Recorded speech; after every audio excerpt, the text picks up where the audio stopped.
इस प्रोग्राम का बाज़ाब्ता आगाज़ किया जाए। और आप हज़रात जानते हैं कि जब भी अहले ईमान किसी महफ़िल का इनेकाद करते हैं तो सबसे मुबारक और मुक़द्दस किताब तिलावत कलाम इलाही से महफ़िल का आगाज़ करते हैं। लिहाजा इस महफ़िल का आगाज़ तिलावत कलाम इलाही से करने के लिए आज के मेहमान कारी जनाब कारी अब्दुल मतीन साहब अदरी को इस शेर के साथ आवाज़ देता हूँ कि कुरान की तिलावत से आगाज़ हो महफ़िल का, कुरान की तिलावत से आगाज़ हो महफ़िल का, इस नूर से पा जाएं हम रास्ता मंजिल मंजिल का।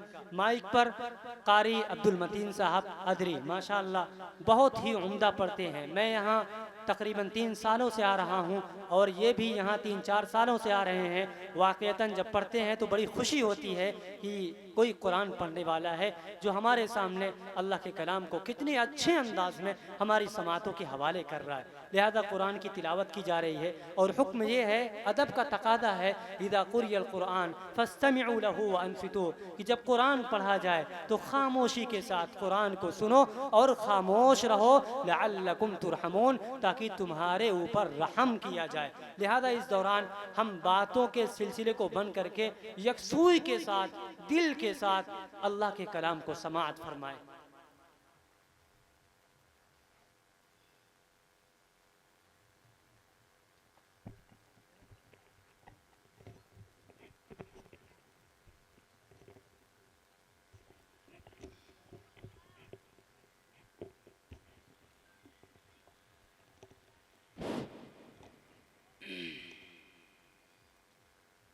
أعوذ بالله من الشيطان الرجيم.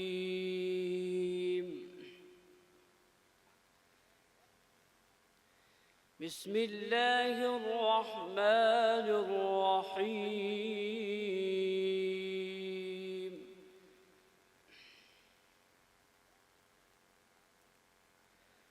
أقم الصلاة لدلوك الشمس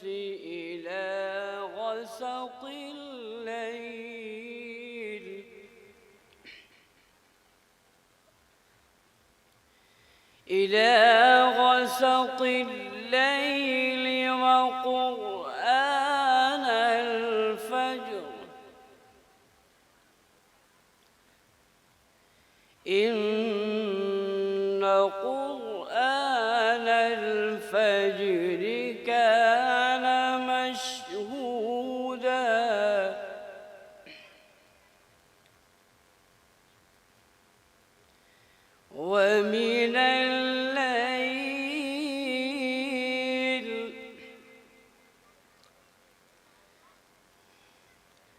ومن الليل فتهجد به نافلة لك عسى أن يبعثك ربك مقاما محمودا.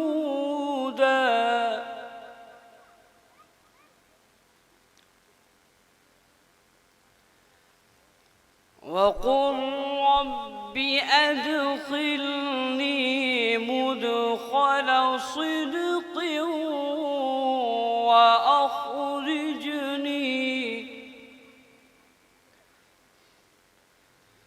وأخرجني مخرج صدق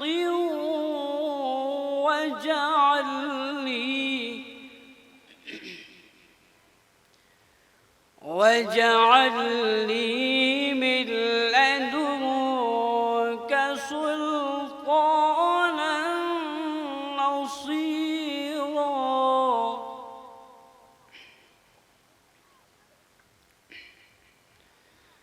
أقم الصلاة لدلوك الشمس إلى غسق الليل وقرآن الفجر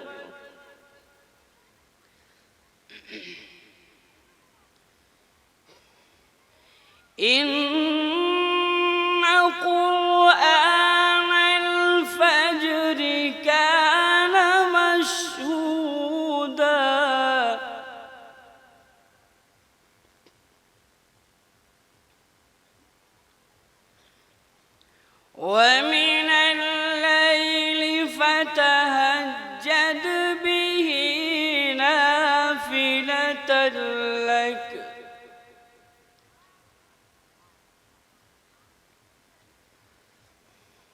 عسى أن يبعثك ربك مقاما محمودا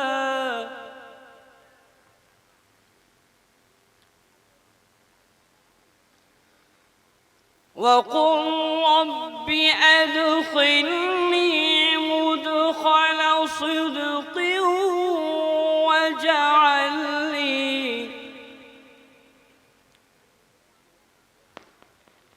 مدخل صدق واجعلني من لدنك سلطانا نصيرا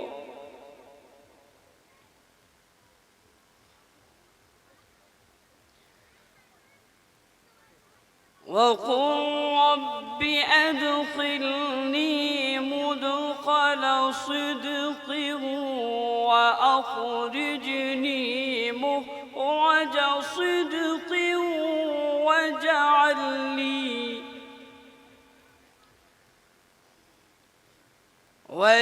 واجعلني من لدنك سلطانا نصيرا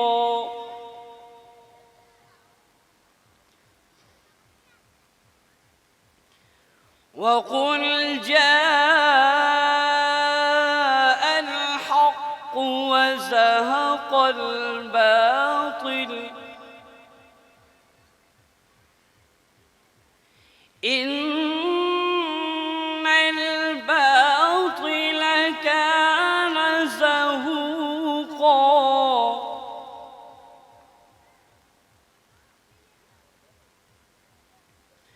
وننزل من القرآن ما هو شفاء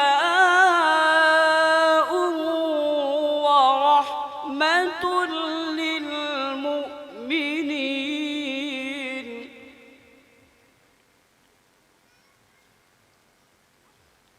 ولا يزيد الظالمين إلا خسارا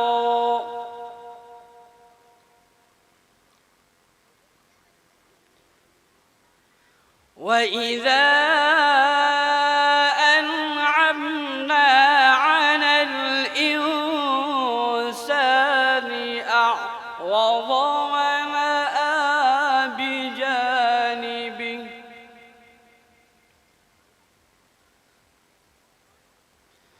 وإذا مسه الشر كان يئوسا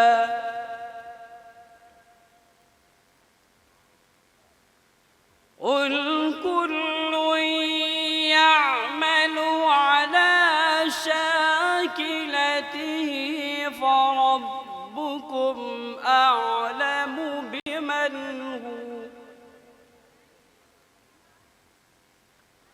فربكم أعلم بمن اهتدى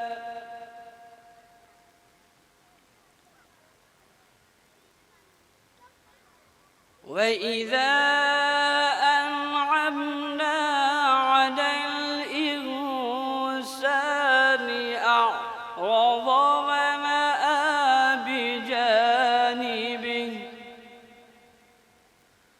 وإذا مسه الشر كان يئوسا قل كل يعمل على شاكلته وربكم أعلم بمن هو أهدى سبيلا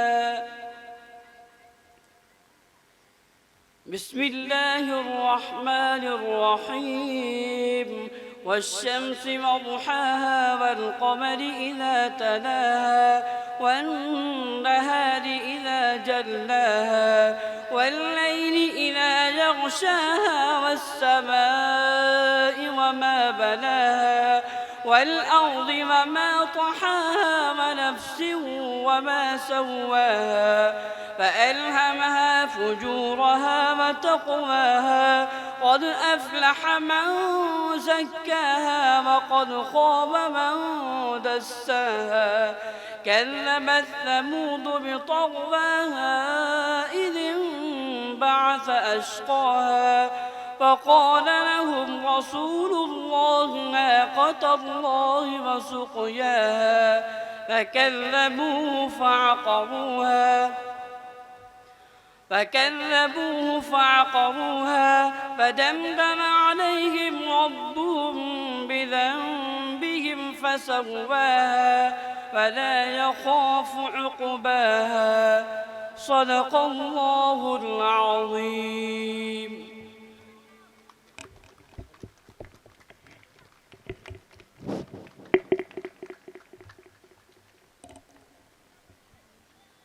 मन्नत से आजिज़ी से बड़े एहतराम से,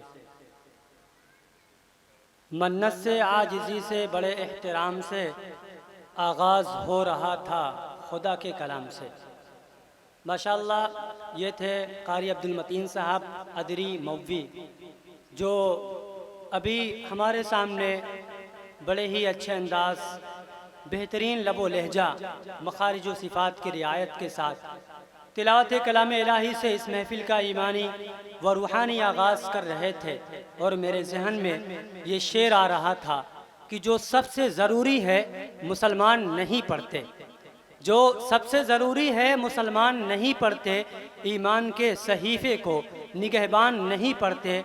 हम कैसे मुसलमान हैं कि जो सुबह सवेरे, हम कैसे मुसलमान हैं कि जो सुबह सवेरे अखबार तो पढ़ लेते हैं पर कुरान नहीं पढ़ते। मेरे जहन में ये शेर आ रहा था और यही हमारे मुआशरे की हकीकत और सच्चाई भी। आज हम कहेंगे कि मुल्क साहब हम तो अखबार नहीं पढ़ते हैं, आप गलत कह रहे हैं। महीनों हो गए हम अखबार नहीं पढ़ते हैं। अखबार से मुराद वो हिंदुस्तान, दैनिक जागरण, इनकलाब नहीं होता है। अखबार से मुराद ख़बरें होती हैं। अब अखबार से मुराद रीलें भी होती हैं। अखबार से मुराद फेसबुक, व्हाट्सएप और अखबार से मुराद यूट्यूब, स्नैपचैट, ये जितनी भी सोशल मीडिया की चीज़ें हैं जिससे हमारे सामने चीज़ों का इल्म हो रहा, वही अखबार है। तो आज आप बताइए, सुबह उठते हैं, हमारा सबसे पहला जो अमल होता है मोबाइल, कहाँ गया? पहला अमल मोबाइल, उसके बाद व्हाट्सएप, कौन कौन सा मैसेज आया, क्या खबर आई। उसके बाद वहाँ से फरागत के बाद और भी हमारे जो मशागिल होते हैं। ईमानदारी के साथ अगर मुआशरे का जायज़ा लिया जाए तो बमुश्किल 10% हमारी आबादी ऐसी मिलेगी जो कुरान करीम की रोज़ाना तिलावत करती हो। मदरसों को छोड़ दीजिए, वो तो उनका मशगला है, उनको करना ही है। लेकिन मदरसों की दुनिया से निकलकर अगर अपने मुआशरे का हकीकत के साथ जायज़ा लिया जाए, ईमानदारी के साथ एक तज्जिया किया जाए, तो 10% से भी कम हमारी आबादी ऐसी निकलेगी जो कुरान करीम सुबह खोलती। और अगर मैं कसम खा के कह दूं तो हानिस नहीं होऊंगा, हमारे मुआशरे की 50% आबादी ऐसी है जो सिर्फ रमज़ान में कुरान करीम को खोलती है। और कुछ फीसद ऐसा भी है जो रमज़ान में भी ये कहकर महरूम होती है कि हमको कुरान नहीं पढ़ना आता है। भाई, आप पैदा हुए तो कुछ नहीं करना आता था, सब कुछ करना आ गया ना, लेकिन कुरान पढ़ना नहीं आया। तो महरूमी की बात है, बेशर्मी की बात है कि सारी चीज़ों को हम सीख जाते हैं लेकिन कुरान पढ़ना और कुरान को समझना हम नहीं सीखते, हमें एहसास नहीं होता है। तो कुरान करीम अल्लाह तबारक व तआला ने हमारे लिए दुस्तूर हयात बनाकर भेजा। क़यामत तक आने वाली इंसानियत के लिए अल्लाह का दिया हुआ एक पैगाम है। अल्लाह ने इंसान को जन्नत से निकालकर दुनिया में भेजा है और इंसान को फिर यहाँ दुनिया से निकलकर जन्नत में जाना है। दो ही रास्ते हैं, एक जन्नत का रास्ता, एक जहन्नम का रास्ता। अब इंसान दोनों रास्तों पर जाएगा कैसे? एक रास्ते पर रहमान की मानकर जाएगा और एक रास्ते पर शैतान की मानकर जाएगा। अल्लाह की मानेगा जन्नत में चला जाएगा, शैतान और ख्वाहिशात की मानेगा जहन्नम में चला जाएगा। अब सवाल ये पैदा होता है, अल्लाह की मानकर क्या अल्लाह ताला हमको मनवाने आएंगे? अल्लाह ताला बताने आएंगे? नहीं, अल्लाह ने कहा कि मैंने तुम्हें दुनिया के अंदर भेज दिया है, अब मेरा पैगाम दुनिया के अंदर आता रहेगा और तुम्हें बतलाता रहेगा तुम्हें क्या करना है क्या नहीं करना है, जिससे तुम मुझ तक पहुंच जाओगे, जिससे तुम कामयाब हो जाओगे। तो वही तो है कुरान करीम, वही तो है अल्लाह का पैगाम जो हमारे पास आया है ये बताने के लिए कि इसी पर चलकर, इसी रास्ते पर अमल करके तुम जन्नत में पहुंच जाओगे, अल्लाह तक पहुंच जाओगे। तो अल्लाह ने हमें अपने तक पहुंचाने के लिए, अपने से जोड़ने के लिए ये मुकद्दस किताब दिया था। आज इस किताब से साइंस फायदा उठा रही है, आज इस किताब से छू छा करने वाले, झाड़ फूक करने वाले फायदा उठा रहे हैं, इस किताब से नॉन मुस्लिम भी फायदा उठा रहे हैं, लेकिन हमारा मुसलमान इस किताब से फायदा नहीं उठाता है। तो सोचने की बात है, बहुत बुरी सूरत हाल है, बहुत ज्यादा अलम और दर्द की बात है कि हमारे नौजवान का कनेक्शन कुरान करीम से टूट गया, न तो वो तिलावत करता है और न समझता है। हदीस पाक में फरमाया गया, मुस्लिम शरीफ की रिवायत है, अभी 2 दिन मैंने पहले पढ़ाया है, अल कुरान हुज्जतुन लका औ अलैका, ये क़यामत के दिन कुरान करीम या तो तुम्हारी सिफारिश में खड़ा होगा कि अल्लाह ये मेरी तिलावत करता था और मुझ पर अमल करता था, या कुरान करीम तुम्हारे खिलाफ खड़ा होगा कि अल्लाह तेरा हुक्म आया, कुरान की आयत आई, कुरान का पैगाम और फरमान आया, लेकिन इसने अमल नहीं किया, कुरान हमारे खिलाफ खड़ा हो जाएगा। आज अगर कोई केस लेकर किसी कचहरी और अदालत में जाए और पता चल जाए हमारे खिलाफ जो वकील है भानु प्रताप, हमारे खिलाफ जो वकील है बहुत खतरनाक है, आज तक कोई केस नहीं हारा है, हम कांप जाते हैं कहीं हमारा वकील केस हार न जाए। कुरान करीम इतना बड़ा वकील है, अगर मैदान महशर में हमारे खिलाफ खड़ा हो जाएगा तो हमारी सिफारिश कहाँ से होगी, हम जहन्नम से कैसे बच पाएंगे। लिहाजा कुरान के मुताबिक अमल करने की कोशिश करें, कुरान को पढ़ें, उसको समझें और उस पर अमल करें। अल्लाह तबारक व तआला हमें अमल की तौफीक अता फरमाए।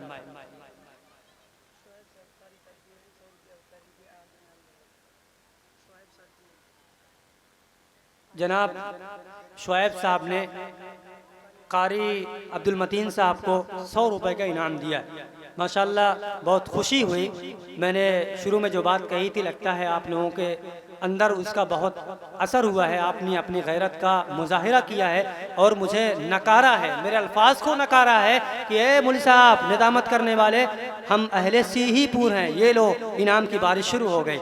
तो आपने मेरी बात को नकार दिया, अपनी गैरत को सबूत दिया। माशाल्लाह बहुत कम ऐसा होता है कि किसी मजलिस में, किसी जलसे में क़िरात करने वाले को, निज़ामत करने वाले को, तकरीर करने वाले को कोई इनाम देता है।